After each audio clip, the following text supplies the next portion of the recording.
नमस्कार. मालिकेच्या आजच्या भागामध्ये फायनली आपल्या सर्वांच्या समोर येणार आहे की तो वाघाचं कातडं पांघरलेला किलर कोण आहे आणि हे सगळं अबोली त्याचबरोबर दीपशिका कशा पद्धतीने शोधून काढणार आहेत ते आपल्याला या व्हिडिओमध्ये पाहायला मिळणार आहे.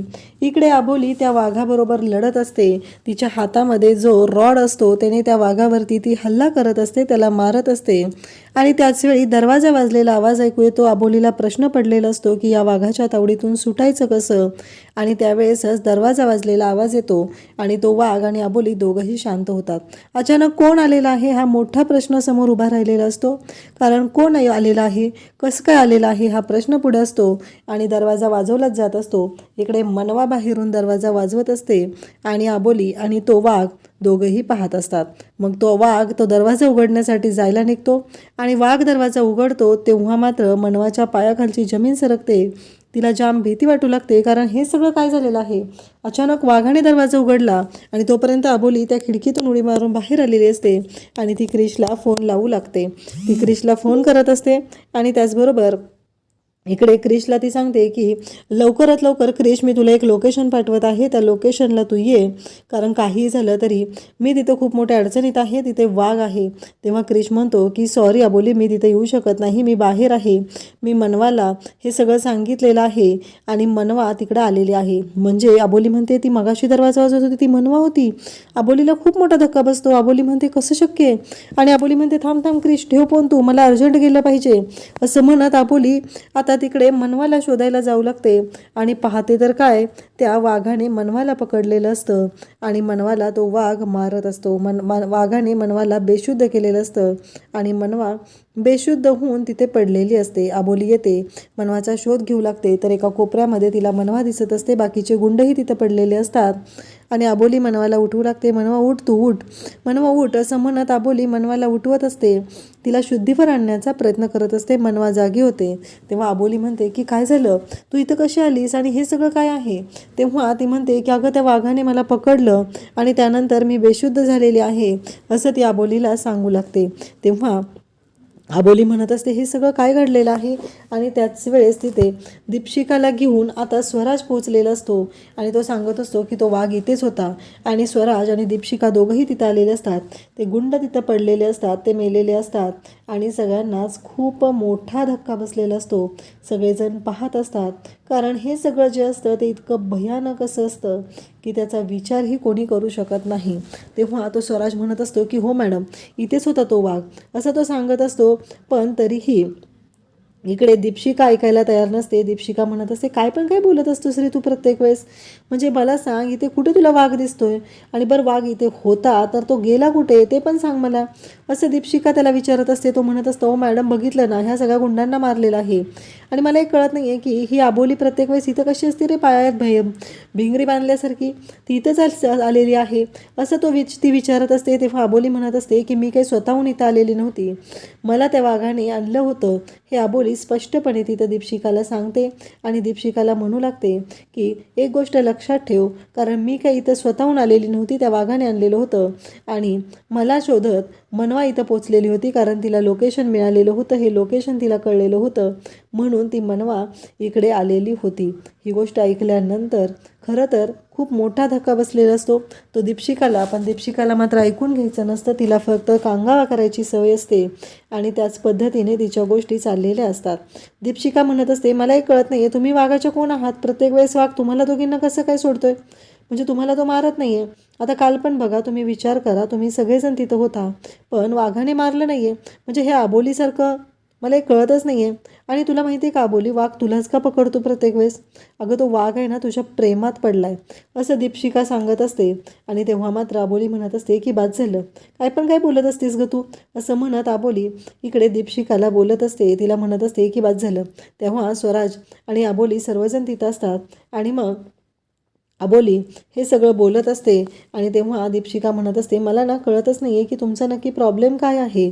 कारण दीपशिका म्हणत असते की हे सगळं जे घडत आहे तो वाघ तुला मारत नाही आहे, मग तो वाघ मारतो समृद्धी नावाच्या मुलींना आणि जजच्या मुलींना. हे सगळं काय घडतं आहे? कारण आजही ह्याच सगळ्या गोष्टी घडत आहेत ज्या मागे घडलेल्या होत्या. तेव्हा अबोली म्हणत असते, मॅडम आम्ही खरं सांगतोय, तिथे वाघ होता आणि त्या वाघाने मला पकडलेलं होतं हे ती सांगत असते. परंतु दीपशिकाला मात्र ऐकूनच घ्यायचं नसतं. तिचं एकच म्हणणं असतं की काहीही झालं तरीही हे जे काही बोललं जातं हे सगळं जे काय आहे ते खोटं आहे आणि अबोली तू बनाव रचत आहे. तेव्हा दीपशिकाला अबोली सांगण्याचा प्रयत्न करत असते. स्वराजही तिथं असतो. मग अबोलीला ती म्हणत असते की तू पायात भिंगरी बांधल्यासारखी नुसती घरा घरा घरा फिरत असते, तू का केलेली होती तिकडे ते कळू दे मला आधी, असं तिने अबोलीला विचारल्यानंतर अबोली म्हणते, हो माझं एक काम होतं त्यासाठी मी गेलेले होते आणि तिथं गेल्यानंतर या सर्व गोष्टी घडलेल्या आहेत हे दीपशिकाला ती सांगत असते.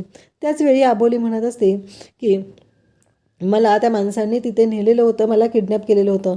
तेव्हा दीपशिकाचं म्हणणं असतं, कोण होती ती माणसं आणि त्यांनी तुला किडनॅप का केलं, कशासाठी तुला किडनॅप केलं, हे दीपशिका विचारत असते.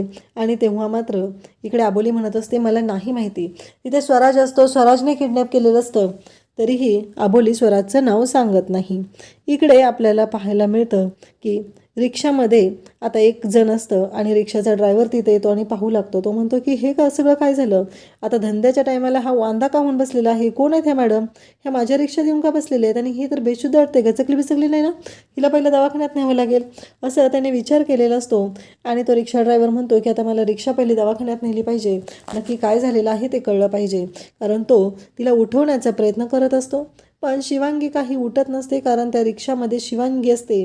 आणि तेव्हा मात्र इकडे डॉक्टरांकडे तो घेऊन येतो. डॉक्टर त्याला विचारतात तुम्ही, तेव्हा ते म्हणतात की नाही मी इथं रिक्षा लावलेली होती आणि माझ्या रिक्षात मला ह्या सापडल्या म्हणून मी यांना घेऊन आलेलो आहे. मग त्या रिक्षावाल्याला सांगतात की तुम्ही बाहेर थांबा, मी त्यांच्याशी बोलून घेते असं तिचं म्हणणं असतं. तेव्हा तो सांगतो की हो मी त्यांच्या मोबाईलमध्ये एक नंबर होता, त्यांना कॉल करून बोलवलेला आहे, त्या थोड्याच वेळात इथं पोहोचतील. रिक्षावाल्याने माणुसकी दाखवलेली असते आणि शिवांगीचा जीव वाचवलेला असतो. आज शिवांगी जिवंत असते ती फक्त आणि फक्त त्या रिक्षावाल्यामुळे. त्याने जर ऐनवेळी येऊन ती माणुसकी दाखवली नसती तर आज शिवांगी जिवंत नसली. कारण त्याने माणुसकी दाखवली, तिथं शिवांगीचा जीव वाचवलेला असतो. आणि त्याचबरोबर या सर्व गोष्टी घडत असतात. आणि त्याचवेळी डॉक्टर म्हणतात की ठीक आहे. तेवढ्यात अबोली तिथे येते. अबोलीला डॉक्टर म्हणतात की तुम्ही कोण पेशंटचे, तेव्हा अबोली सांगते की मी पेशंटची जवळची आहे खूप, ती माझ्या बहिणीसारखीच आहे आणि म्हणून मी आलेले आहे, मला फोन आला होता, काय झालं तिला, ती बरी आहे ना, असं अबोली विचारत असते. तेव्हा डॉक्टर म्हणतात की तुम्ही सगळे बाहेर जा, ॲडव्होकेट अबोली शिंदे तुमच्याशी मला बोलायचं आहे, असं अबोलीला ते म्हणू लागतात. आणि मग अबोलीला त्या म्हणत असतात की तुम्ही किती दिवसापासून त्यांना ओळखत आहात. तेव्हा अबोली सांगते की आत्ता काही दिवस झालेले आहेत, कारण मला ना कळतच नाही आहे की नक्की काय घडलेलं आहे, असं अबोली बोलत असते.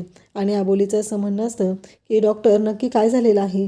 डॉक्टरांना अबोली विचारत असते. डॉक्टरांना विचारून तिला सर्व गोष्टी क्लिअर करायच्या असतात, म्हणूनच ती डॉक्टरांशी बोलत असते. आणि त्याचवेळी शिवांगी हे सर्वजण आता बाहेर बसलेले असतात. मनवा आणि शिवांगी बाहेर असते आणि अबोली डॉक्टरांना बोलत असते. डॉक्टर म्हणत असतात की यांना जो त्रास होतोय तो मला विचित्र वाटत आहे, कदाचित ट्यूमर असण्याची शक्यता आहे त्यांच्या ब्रेनमध्ये, म्हणून त्यांना हा त्रास होत आहे, असं डॉक्टर इथे सांगत असतात. आणि त्याचबरोबर इकडे मनवा आणि शिवांगी बाहेर असतात कारण शिवांगीला वारंवार अशी चक्कर येत आहे, शिवांगीला त्रास होत आहे आणि हे सगळं जे घडत आहे ते खूप भयानक आहे. डॉक्टर म्हणतात की आत्ताच आपण कुठला तर्क काढायला नको आहे, कुठल्या गोष्टीपर्यंत पोहोचायला नको आहे, कारण काय घडलं आहे हे आपल्याला ठीकसं सांगता येत नाही. आणि त्यामुळं मला असं वाटत आहे की तुम्ही एकदा त्यांच्या सिटी स्कॅन वगैरे बाकीच्या ज्या टेस्ट आहेत त्या करून घ्या आणि मगच आपल्याला कळेल की पुढे नक्की काय ट्रीटमेंट द्यायची आहे. हे सगळं डॉक्टर बोलत असतात. तेव्हा अबोली म्हणत असते पण हे सगळं कशामुळे झालेलं आहे डॉक्टर, हे कधीपासून आहे. तेव्हा डॉक्टर म्हणतात की नाही सांगू शकत, उद्या टेस्ट झाल्या की मग आपल्याला सगळ्या गोष्टी क्लिअर होतील, असं डॉक्टर सांगतात. तेव्हा शिवांगी मात्र तिथे असते बाहेर, ती विचार करत असते सगळं काय घडत आहे. अबोली बाहेर येते. अबोली म्हणते चला. तेव्हा शिवांगी म्हणते काय म्हणतो ते डॉक्टर. तेव्हा अबोली म्हणत असते काही नाही गं, काही टेस्ट करायला सांगितलेले आहे, त्या टेस्ट आपण लवकरात लवकर करून घेऊया, हे सगळं आबोलीचं बोलणं असतं. आता आबोली मनवा सर्वजण निघालेले असतात. आबोलीला टेन्शन आलेलं असतं की शिवांगीला ट्यूमर झालेला आहे आणि हे सगळं कशामुळं आहे हा प्रश्न ती पडलेला असतो. ती विचार करत असते. घरी आल्यानंतर बाप्पाच्या तिथं जाऊन बसलेली असते. अंकुशला फोन लावत असते, परंतु अंकुशचा फोन मात्र लागत नाही. आणि तिथे रमा येते. रमा म्हणते, काय झालं आबोली? कसं आहे, काही झालं तरी मी तुझी आई आहे आणि मी तुला चांगलंच ओळखते. तुझ्या बाबतीत काहीतरी घडलेलं आहे म्हणून तर हा सगळा त्रास तुला होत आहे. काय घडलं आहे ते मला सांग, असं ती आबोलीला विचारत असते. आबोली म्हणत असते की आई, मला एक कळतच नाही आहे की देव नेहमी चांगल्याच माणसांशी असं का वागतो. कारण शिवांगीला डॉक्टरांनी ब्रेन ट्यूमर असण्याची शक्यता सांगितलेली आहे आणि मला कळतच नाही आहे की आता नक्की काय करायचं. तिला या सगळ्यातून कसं वाचवायचं आहे. उद्या टेस्ट करण्यासाठी डॉक्टरांनी सांगितलेलं आहे. तेव्हा रमा म्हणते, अगं चांगल्या माणसांना त्रास नसतो होत. देव त्याची परीक्षा घेतो आणि त्या परीक्षेमधून त्याला बाहेर काढतो, त्याला वाचवतो. तू जो विचार करते तो चुकीचा आहे. तो तसा विचार नाही करायचा बाळा. कारण काही झालं तरीही चांगल्या माणसांना देव कधीच त्रास देत नाही, त्यांना जास्त कणखर बनवतो आणि म्हणून हे सगळं घडत असतं, असं ती सांगत असते. दुसऱ्या दिवशी सकाळी आबोली उठलेली असते. ती किचनमध्ये येते. रमा तिथे पोळ्यासाठी पीठ मळत असते. सगळी तयारी झालेली असते. आबोली म्हणत असते की आई, हे तुम्ही का केलं सगळं? मी करते बरं, सरका बाजूला. तेव्हा रमा म्हणत असते की अगं असू दे, कारण तूही कामात असते आणि मलाही बसून बसून वेळ जात नाही म्हणून ही कामं केलेली आहेत. तेवढ्यात शिवांगी निघालेली असते. आबोली शिवांगीला विचारते, तू बरी आहेस ना? तेव्हा शिवांगी म्हणते, मला कुठं काय झालं आहे? तेव्हा आबोली म्हणते, काही नाही गं, काल तुला चक्कर आलेली ना म्हणून विचारलं. तेव्हा शिवांगी म्हणत असते की हो, मी आता बरी आहे, मी सध्या नॉर्मल आहे, मला काही प्रॉब्लेम नाही आहे. तेव्हा आबोली म्हणत असते, बरं झालं, कारण काही झालं तरीही तुझ्या बाबतीत जे घडलेलं आहे ते खूपच मला विचित्र वाटत होतं. आणि मग शिवांगीला ती डबा देते आणि शिवांगीला सांगते की ठीक आहे, चालेल. तर आबोली शिवांगीला डबा देते. शिवांगी निघतच असते. तेवढ्यात आबोलीला तिथे स्वराज बाहेर आलेला दिसतो आणि आबोली रमाला म्हणते की आई, मी 2च मिनटात आले जाऊन, असं म्हणत आबोली बाहेर जाऊ लागते. कारण स्वराज तिथं आलेला असतो. आता हा स्वराज कशासाठी आलेला आहे? काल एवढा गोंधळ घालून ठेवलेला होता, तेवढा पुरेसा नाही का, असं आबोलीच्या मनात येतं. आणि आबोली मग स्वराजकडे जाऊ लागते. आणि आबोली तिथे गेल्यानंतर त्याला विचारते की तू इथे का आलेला आहेस, म्हणजे तुझं येण्याचं काय कारण आहे, असं आबोली स्वराजला विचारत असते. तेव्हा स्वराजचं म्हणणं असतं की मी आलेलो आहे ते तुझी माफी मागायला, तुला थँक्यू म्हणायला. कारण एवढं सगळं झालेलं असलं तरीही तू एकदाही तिथे माझं नाव घेतलं नाही किंवा या सगळ्याबद्दल मला दोष दिला नाहीस, म्हणून मी तुला थँक्यू म्हणायला आलेलो आहे, असं स्वराज आबोलीला सांगत असतो. आबोलीचं म्हणणं असतं, अरे असू दे ना, एवढं काय त्याच्यामध्ये, मला जे वाटलं ते मी केलेलं आहे. आणि आणखी एक तुला बातमी द्यायची आहे, असं स्वराजचं म्हणणं असतं. कारण आज एका समृद्धी मुलीचं लग्न होणार आहे आणि नक्कीच तिथं वाघ येऊ शकतो, त्यामुळं त्या ठिकाणी तुला जावं लागेल. त्या लग्नामध्ये जाऊन त्या मुलीचा जीव वाचव आणि त्या वाघाला पकड, असं तो सांगत असतो. आणि त्याचबरोबर इकडे पाहायला मिळतं ते म्हणजे या सर्व गोष्टी जेव्हा घडत असतात तेव्हा इकडे दीपशिकाला वरिष्ठ अधिकाऱ्यांचा कॉल आलेला असतो आणि अधिकारी हे दीपशिकाला सांगत असतात की दीपशिका मॅडम, तुमचं लक्ष कुठं आहे? आज शहरामध्ये लग्न होणार आहे समृद्धी नावाच्या मुलीचं आणि तुम्हाला आत्ताच्या आत्ता तिकडे गेलं पाहिजे आणि तो जो वाघ आहे त्याला ताब्यात घेतलं पाहिजे, या भाषेमध्ये दीपशिकाला बोललं जात असतं. दीपशिका म्हणत असते, मला कळतच नाही आहे की या वाघाचं करायचं काय, कारण काही झालं तरीही या वाघांमुळं हे सगळं सहन करायला लागत आहे आणि काही झालं तरी लोकांची बोलणी मला ऐकावी लागत आहेत, हे सगळं दीपशिका बोलत असते. आणि दीपशिकाचं असं म्हणणं असतं की हा जो वाघ आहे तो कोण आहे ते मला लवकरात लवकर कळलं पाहिजे, मी त्याला सोडणार नाही, हे दीपशिका बोलत असते. त्याचवेळी इकडे दीपशिकाने ठरवलेलं असतं की आजचं प्लॅनिंग अगदी चोख करायचं आहे, काहीही कोणतीही गडबड झाली नाही पाहिजे, हे दीपशिकाने ठरवलेलं असतं. आणि मग तिने मुद्दामूनच क्रिशला बाहेर पाठवलेलं असतं. क्रिश तिला सोबत नको असतो आणि म्हणूनच क्रिशच्या बाबतीत तिने हा निर्णय घेतलेला असतो आणि क्रिशला तिने पाठवलेलं असतं कारण क्रिश तिला तिथे नको असतो, कारण सगळं क्रेडिट क्रिश घेईल यासाठी तिने मुद्दाम म्हणून हे सगळं केलेलं असतं. आणि त्याचबरोबर इकडे आपल्याला पाहायला मिळतं की आता शिवांगी लवकर घरी आलेली असते. आबोली आणि मनवा म्हणतात, का गं आज लवकर आलीस तू? तेव्हा ती म्हणते की मला कळलेलं आहे आबोली, एका समृद्धी नावाच्या मुलीचं लग्न आहे आणि आपल्याला त्या मुलीचा जीव वाचवला पाहिजे, म्हणून मी लवकर आलेली आहे. हे ऐकल्यानंतर आबोली म्हणते, अगं पण तू कशाला? तेव्हा ती म्हणते की नाही, मी पण येईल, आपण सगळी तयारी करूया. इकडे मनवाने एक बॅग आणलेली असते. त्या बॅगेमध्ये सगळं साहित्य ठेवलं जात असतं आणि ते सगळं साहित्य एकत्र करून आता हे सगळेजण जायला निघणार असतात. काही झालं तरी आज हा त्या मुलीचा जीव वाचवायचा आहे आणि दुसरी गोष्ट म्हणजे त्या वाघाला पकडायचं आहे, हे आबोलीने ठरवलेलं असतं. आबोलीने सगळं साहित्य गोळा केलेलं असतं. त्याचबरोबर शिवांगी पण म्हणते की ही साखळी, ह्या वाघनख्या, हे सगळं मी ताब्यात घेतलेलं आहे.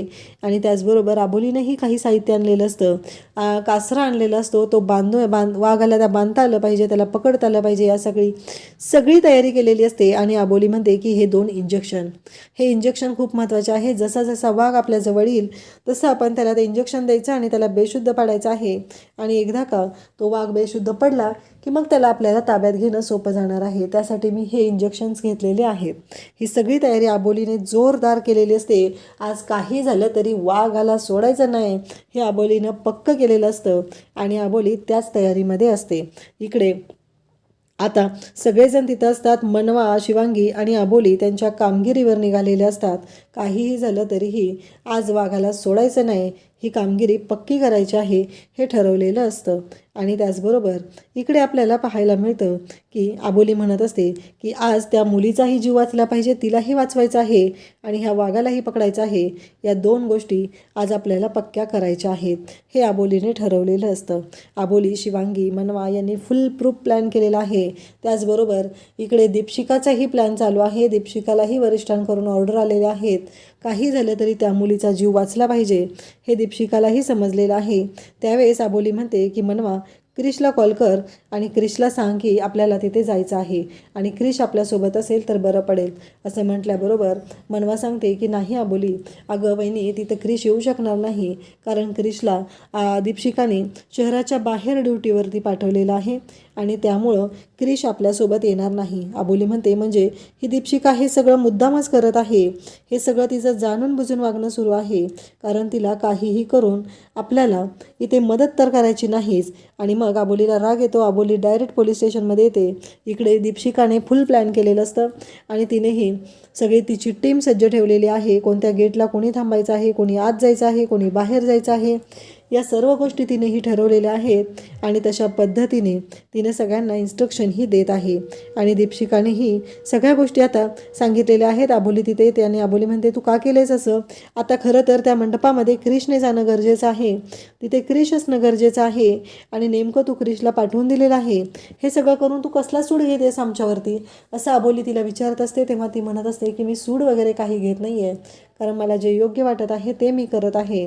आत्ता सध्या माझ्यासाठी महत्त्वाचं हे आहे की त्या पकडणं. आणि मला सांग, त्या मुलीच्या आईबापाला तेवढं सगळं माहिती असतानाही एवढं लग्न करायचं धाडस त्यांनी केलेलं आहे, तर त्यांना त्या गोष्टीची शिक्षा तर भोगावी लागणारच आहे. काहीही झालं तरीही आत्ता ती मुलगी स्वतःहून त्या अडचणीत सापडणार आहे. आपण कोणी तिला अडचणीत पाठवायला तिथं जात नाही आहे, हे सगळं बोलणं सुरू असतं. आबोली म्हणत असते दीपशिका, हे अति होते तुझं. आबोलीला खरं तर दीपशिकाचा राग आलेला असतो आणि आबोली तिला बोलत असते. आबोली तिला म्हणत असते, त्यावर दीपशिका म्हणत असते की बस, आता मी काही ऐकून घेणार नाही, कारण आत्तापर्यंत खूप ऐकून घेतलेलं आहे, यापुढं नाही, कारण मला ड्युटी कशी करायची हे तू शिकवायचं नाही, असं ती आबोलीला सांगत असते. आणि त्याचबरोबर इकडे आपल्याला पाहायला मिळतं की दीपशिका तिची गाडी घेऊन आता निघालेली आहे. वाघ पुढं पळत आहे आणि वाघाच्या मागे दीपशिकाची गाडी आहे, ते निघालेले आहेत. आणि त्याचवेळी आबोलीला इकडे कॉल येतो, तो म्हणजे की मला लोकेशन मिळालेलं आहे आणि तो लोकेशन मी तुला पाठवत आहे, असं आबोलीला कॉल आलेला असतो. आबोली पण आता त्या लोकेशनवर जायला निघते आणि ती निघालेली असते. आणि त्याच वेळेस आपल्याला पाहायला मिळतं की आता वाघाचं लोकेशन मिळालेलं आहे. आज त्या वाघाला सोडायचं नाही, काही जरी झालं तरी त्या वाघाला पकडायचं आहे, असं आबोलीने पक्क मनाशी ठरवलेलं आहे. आणि आबोलीने घरातून बाहेर पडण्याचा निर्णय घेतलेला आहे. आबोलीच्या मदतीला मनवा असणार आहे. आणि जेव्हा वाघाला तिथे पकडलेलं असतं, दीपशिकाने बंदूक रोखलेली असते, तेव्हा आबोली तिथं पोहोचलेली असते. आणि आबोली म्हणत असते की तू इथे, तेव्हा दीपशिका म्हणत असते की हो, पण तू इथे का आलेली आहेस, कारण आमचं तर ते काम आहे ना. आणि हो, हा बघ वाघ पकडलाय मी, असं दीपशिका म्हणत असते. आणि त्याचवेळी तिथे जो वाघ असतो तो शांतपणे उभा असतो आणि तेव्हा आबोलीला धक्का बसलेला असतो, कारण आबोली म्हणत असते काय, आणि दीपशिकाने बंदूक रोखलेली असते आणि त्या वाघाला त्याने मास्क काढायला सांगितलेलं असतो. वाघ जेव्हा त्याचा जो मास्क आहे तो काढतो तेव्हा मात्र सगळ्यांना धक्का बसलेला असतो, कारण जो वाघ आहे तो दुसरं तिसरं कोणी नसून शिवांगी आहे हे समोर आलेलं असतं. आणि तेव्हा मात्र आबोलीला धक्का बसतो. आबोली म्हणते की काय शिवांगी, तू तू हे सगळं करते. अबोलीसाठी हा खूप मोठा धक्का असतो. आणि आता अबोली नक्की शिवांगीला ह्यातून वाचवू शकेल का? खरंच शिवांगी ही वाघ आहे का? का दीपशिकाचा हा सगळा प्लॅन आहे हे आपल्याला पाहायला मिळणार आहे. अशाच अपडेटसाठी चॅनलला सबस्क्राईब करा. थँक्यू.